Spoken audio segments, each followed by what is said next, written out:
Hey everybody, it's Glenn, back in this video with the Masters of the Universe Classics, Octavia. Here is a closer look of Octavia in packaging. Of course, the packaging has the Evil Horde sticker applied. Octavia, Wicked Tentacle Swinging Warrior. Looking at the packaging back, and Octavia here is pictured among a selection of her fellow Horde comrades. Picture here of Octavia from the cartoon, her being a Filmation character that has previously never had a figure. And of course the bio, which I won't read, as reading Masters of the Universe Classics bios is a bit like watching your dad dance. You just want it to stop.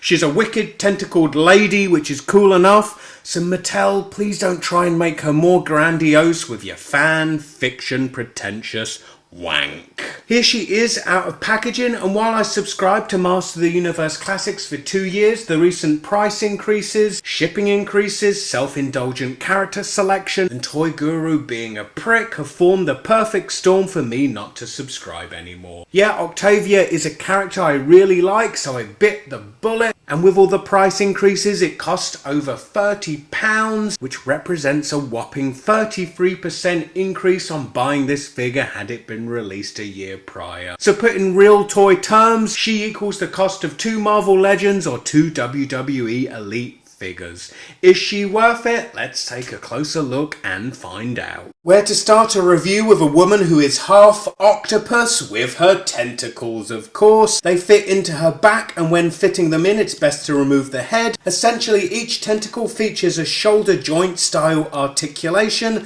so swivels and is hinged. Sounds great, right? Except when you place the head back on and the hair renders much of that articulation completely redundant. And you might say that they've done their best to translate a difficult character design into a plastic figure, but had she had bendy tentacles with a posable wire in them, the posability of the figure and the figure itself would have been improved greatly. Beyond that, the sculpt of the tentacles is great with a nice texture, with each tentacle culminating in a squid type sucker. The face sculpt, well, it's nice, yet lacking the Filmation style in which she looked less human. Comparing the two, she lacks the more pronounced cheekbones and the beady eyes deep set into the sockets, plus the paint app to the lips is awful, with most of the bottom lip going unpainted. The colours really do pop, from the green of her skin to the yellow of her uniform, yet the uniform does look unfinished, with what should be a leotard style garment becoming some odd looking triangular dress.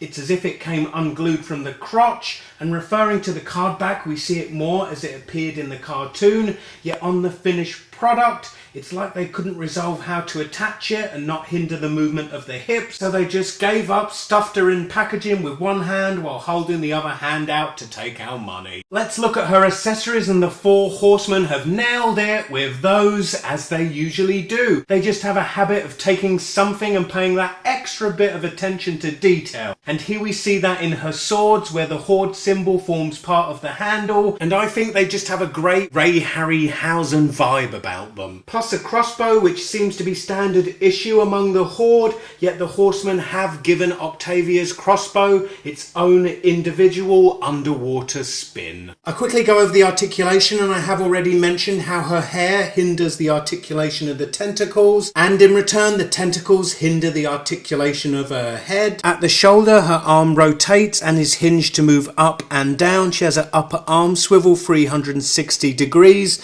single jointed elbow. Her hand swivels 360 degrees. At the waist she has a swivel. At the hips her legs move forwards and backwards, out and in. A single jointed knee. Unfortunately no boot or calf rotation. Her ankles move backwards and forwards and have quite a decent amount of pivot to them, so you can get Octavia in a really wide standing stance. So to answer the question I posed at the intro to this video, is Octavia worth 2 Marvel Legends or 2 WWE figures?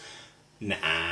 Had I bought her a year ago and paid a whopping 33% less for her, I'd have been a lot happier with her, but paying £30 for this figure, it sets my expectations that little bit higher, and I'm afraid, Matty Collector, I expect a lot more than you can give. Please comment, rate, share and subscribe, and check out the description beneath this video for links to my Facebook and Twitter. Click those links and connect with me there too. Hope to see you in my next video. Bye.